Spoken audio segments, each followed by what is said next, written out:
Welcome to a video on how to get good at Electro Brainz. Perhaps a shocking surprise to no one in how often electric puns will come out of this variant. Players who are able to master the art of accidentally getting into 1v4s every 10 seconds will realize just how fucking situational most electric variants are. Let's get started.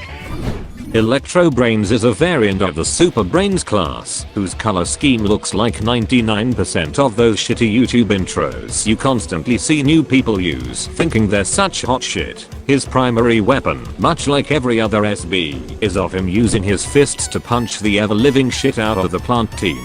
However, unlike the standard SB, his punch combo consists of a volley of 5 punches in rapid succession, as opposed to the standard 3-punch combo. The combo fires at 260 rounds per minute, with a 0.7 second buffer between combos, and has a maximum range of 4 meters. Each punch combo is capable of dealing up to a maximum of 75 damage if the player lands all 5 punches on the target, whilst you are able to throw punches faster because of how many punches are dealt per combo. Each individual punch is noticeably lower in terms of damage output, especially the first 2 punches of Electro Brainz's combo. So if you want to surprise enemies with a burst of damage, start the combo early before reaching them, and then by the time you do, the higher damage of the later punches can potentially catch them off guard.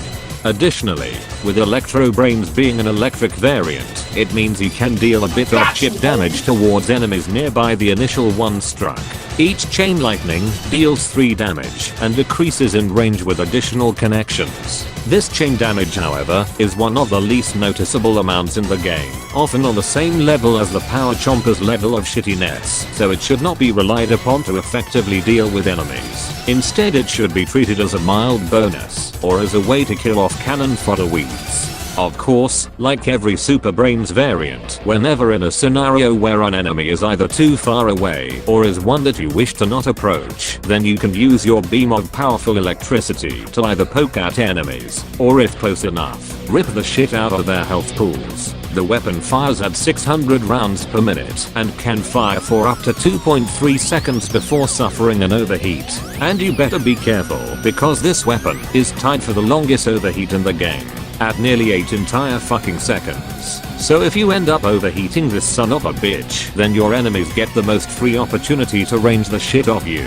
And if it's garlic drone harassing you, tough shit. Each shot fired can deal 6 damage for a normal hit and 7.2 damage for a critical hit, and like every other Super Brainz beam, drops all the way down to 1 damage for a normal hit and 1.2 for a critical hit at mid to long range. The beam also comes with chain damage, dealing either 3, 2, or 1 damage depending on how many connections it makes. This source of chain damage is much more reliable, not only because the chain lightning is applied at a much faster pace, but also is not affected by damage drop-off. This makes Electro Brainz beam a useful tool at next to all distances. For as long as at least 2 enemies are nearby each other, you can take advantage of the chain lightning and harass both of them for quite a substantial amount of damage. The optimum upgrade setup for Electro Brainz would be the damage, overheat, and health regeneration upgrades, with the damage and overheat upgrades being especially important, since the damage upgrade makes Electro Brainz's beam up close a devastating killing machine, and makes his punch combo much more effective. The overheat upgrade allows you to squeeze out just a bit more damage with the beam, and allow you to more frequently avoid the near 8-second penalty duration. And the health regeneration upgrade comes in handy due to your nature as a melee character. In terms of strengths, Electro Brainz's chain lightning damage, especially with his beam weapon, allows him to more easily deal with groups of enemies than other variants. His beam is also capable of very destructive power at close to point blank range, allowing him to shred through targets easily, especially if it happens to be one that he does not want to engage in melee combat with. However, Electro Brainz's punch combo not only does less damage overall in comparison to stock, but also takes a noticeably longer period of time to execute the full damage combo, granting enemies a much larger window of opportunity to kill you. Additionally, his beam weapon has an extremely long penalty duration at nearly 8 seconds, so overheating will essentially make you a free kill to any kind of drone or sniper. Thanks to this guide, you will now be able to occasionally handle 1v4s and learn the true power of letting your beam cool down. Be sure to come back for the next episodes next week. Thanks for watching, and don't forget to subscribe for more shit like this. Have fun.